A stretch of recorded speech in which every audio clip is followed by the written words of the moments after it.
श्री सद्गुरु महाराज की जय। पूज्यपाद महर्षि संत सेवी परमहंस जी महाराज का प्रवचन। बिंदु रूप हो ही सुखारी। समवेत समादरणीय सज्जनवृंद, माताओं एवं बहनों, अभी आप पूर्व वक्ताओं से प्रवचन सुन रहे थे।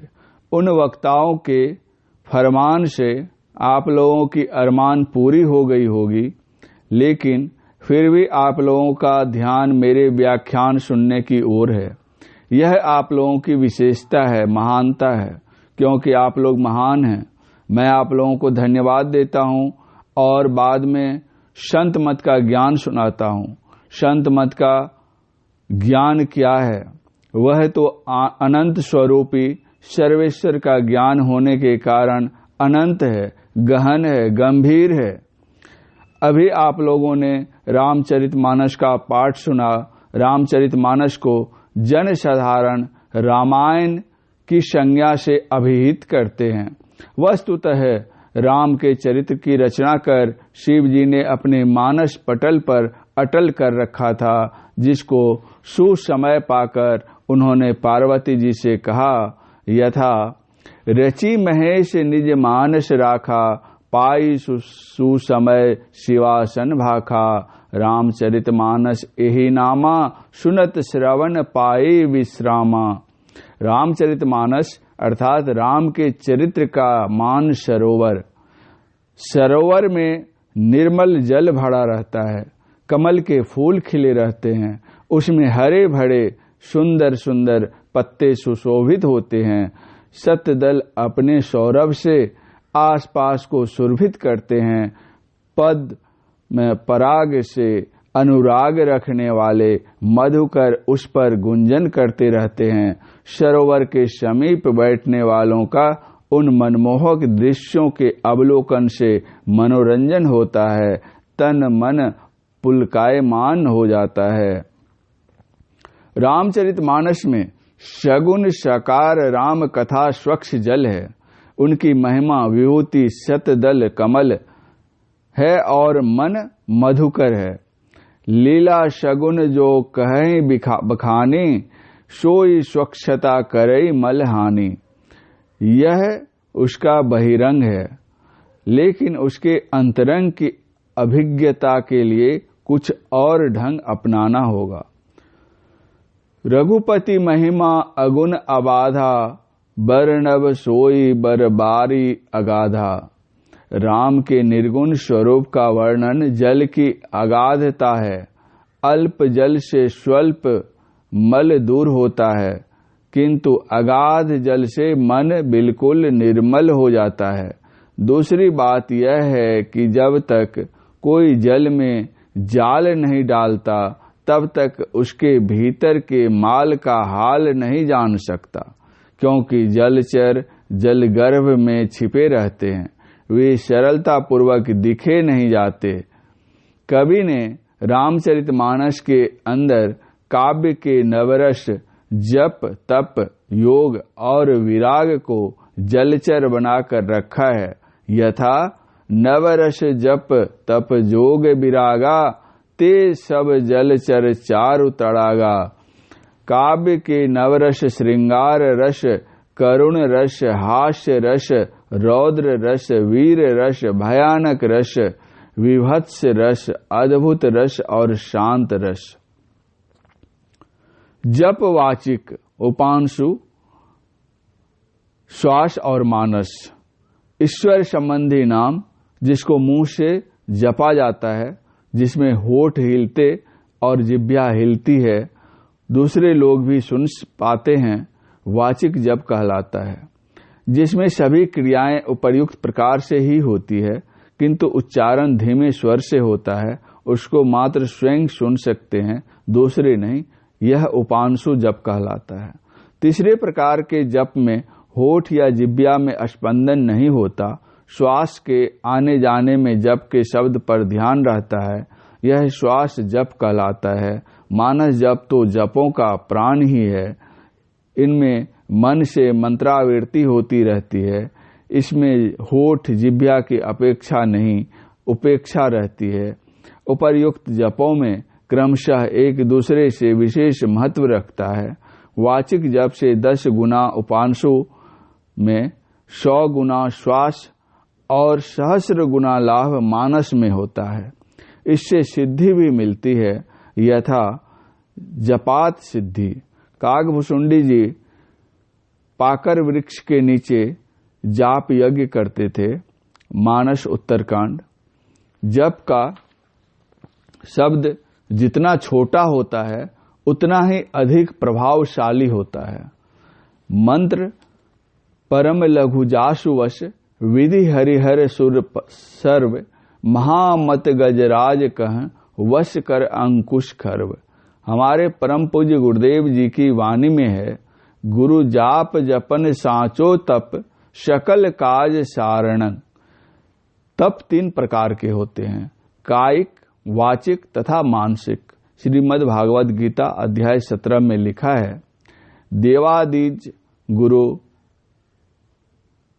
प्राज्ञ पूजनं शौच मार्जवम, ब्रह्मचर्य हिंसा च शरीरं तप उच्यते। देवता, ब्राह्मण, गुरु। यहाँ गुरु शब्द से माता पिता, आचार्य, बुद्ध एवं अपने से जो किसी प्रकार भी बड़े हों उन सबको समझना चाहिए। और ज्ञानी जनों का पूजन एवं पवित्रता, सरलता, ब्रह्मचर्य और अहिंसा, यह शरीर संबंधी तप कहा जाता है। अनुद्वेग करंग वाक्यं सत्यं प्रियहितं च यत्, स्वाध्याभ्यासनं चैव वाड्मयं तप उच्यते। जो उद्वेग को न करने वाला, प्रिय और हितकारक एवं यथार्थ भाषण है, मन और इंद्रियों द्वारा जैसे अनुभव किया हो ठीक वैसा ही कहने का यथार्थ भाषण है। और जो वेद शास्त्रों के पढ़ने का एवं परमेश्वर के नाम जपने का अभ्यास है, वह निस्संदेह वाणी संबंधी तप कहा जाता है। मनः प्रसादः सौम्य तत्वं मौनमात्म विनिग्रह भाव संशोधित रित्येत तपो मान समुच्यते। मन की प्रसन्नता और शांत भाव एवं भगवत चिंता करने का स्वभाव, मन का निग्रह और अंतःकरण की पवित्रता, ऐसे यह मन संबंधी तप कहा जाता है। तपः किंग विषय भोग परिहरई। विषय 5 हैं, रूप, रस, गंध, स्पर्श और शब्द। आंख से रूप का, जिह्वा से रस का, नासिका से गंध का, त्वचा से स्पर्श का और कान से शब्द का ग्रहण होता है। इस प्रकार एक एक इंद्रिय से एक एक विषय का भोग होता है। जिस प्रकार शीशे में पाड़ा लगा रहने पर उसमें रूप देखा जाता है, उसी प्रकार इंद्रियों के साथ मन का योग रहने से इंद्रियां विषयों का उपभोग करती हैं। अकेला मन भी कुछ नहीं कर सकता, क्योंकि यह जड़ है। इस जड़ मन के साथ चेतन संयुक्त रहने पर ही मन इंद्रियों को विषयों की ओर प्रेरित करता है और आत्म संयम सर्वव्यापी होने के कारण सर्वत्र है, चेतन में भी व्यापक है। अतएव आत्म संयम सर्वोत्तम तप है। योग। श्रीमद् भागवत गीता के 18 अध्यायों में 18 प्रकार की योगों का वर्णन है। इन योगों के अतिरिक्त और प्रकार के भी योग हैं, यथा मानस योग, मानस जप और मानस ध्यान, दृष्टि योग, शब्द योग, समत्व योग, लय योग आदि। योगः कर्मसु कौशलम चित्तवृत्ति निरोधः इति योगः। रामचरितमानस में आया है कि कागभुसुंडी जी आम्र वृक्ष की छाया में बैठकर मानस ध्यान करते थे। मानस जप और मानस पूजा ध्यान मानस योग है। आम छाह कर मानस पूजा, तजी हरि भजन काजू नहीं दूजा। दृष्टि साधन की क्रिया सूक्ष्म साधना है, इसको बहुत गोपनीय रखा गया है। भगवान श्री राम ने अपनी प्रजा को उपदेश देते हुए सांकेतिक शब्दों में कहा था, और एक गुप्त मत सबहि कहूं कर जोरी, शंकर भजन बिना नर भगति न पावई मोरी। उत्तरकांड। श्री गुरुपद नख मणिगण ज्योति, सुमिरत दिव्य दृष्टि ही होती। बालकांड। लोचन चातक जिन करि राखे, रहहि दरस जलधर अभिलाषे। निदर ही सरित सिंधु सरभारी, रूप बिंदु जल होहि सुखारी। अयोध्या कांड। शब्द योग की चर्चा भी रामचरितमानस में हम पाते हैं। चूंकि गोस्वामी जी महाराज संत कवि थे, इसलिए उन्होंने पांडित्यपूर्ण भाषा में अपनी अनुभूति कही है। जाके श्रवण समुद्र समाना, कथा तुम्हारी सुभग सरी नाना। भरहि निरंतर होई न पूरे, तिन कह ही तुम कह गृह रोरे। इन चौपाइयों तथा दोहों से सही ज्ञान के लिए हमारे परम पूज्य गुरुदेव कृत रामचरितमानस सार सटिक का अध्ययन अत्यंत अपेक्षित है। विराग अर्थात वैराग्य का त्याग। गोस्वामी जी के शब्दों में हम कह सकेंगे, कही तात सो परम विरागी, त्रिन सम सिद्धि तीन गुण त्यागी। तात्पर्य यह है कि जो अष्ट सिद्धियों को त्रिन सम जान त्रिगुण के पड़े निर्गुण का अनुरागी हो, वह परम विरागी है। साथ ही गोस्वामी तुलसीदास जी ने यह भी कहा है कि इस रामचरितमानस को देखने के लिए यह चर्म चक्षु पर्याप्त नहीं है, इसके लिए मानस चक्षु चाहिए। यही मानस चक्षु चाहे, भई कवि बुद्धि विमल अवगाही। पुस्तक प्रणेता ने जिस दृष्टि को अपनाकर पुस्तक प्रणयन किया है, अध्येता के लिए भी वह दृष्टि अपनाना अत्यंत अपेक्षित है। अन्यथा उसके सही मर्म से अनभिज्ञ रहकर भ्रम पालते रहेंगे। वस्तुतः वह कौन सी दृष्टि है? कवि का कथन है, गुरुपद रज मृदु मंजुल अंजन, नयन अमीय दृग दोष विभंजन। तेहि करी विमल विवेक विलोचन, वर्णौ रामचरित भव मोचन। इसी तरह संत मत का ज्ञान इतना गहन गंभीर है कि जब तक उसमें गोता न लगाया जाए वास्तविक बात समझ में नहीं आती। एक मधुर प्रसंग सुनिए। जब भगवान श्री राम लंकापति रावण का संहार कर अयोध्या आए और उनका राज्याभिषेक हुआ, तब एक दिन अपने अनुचर तथा सहचर के साथ एक जगह पर बैठे हुए थे।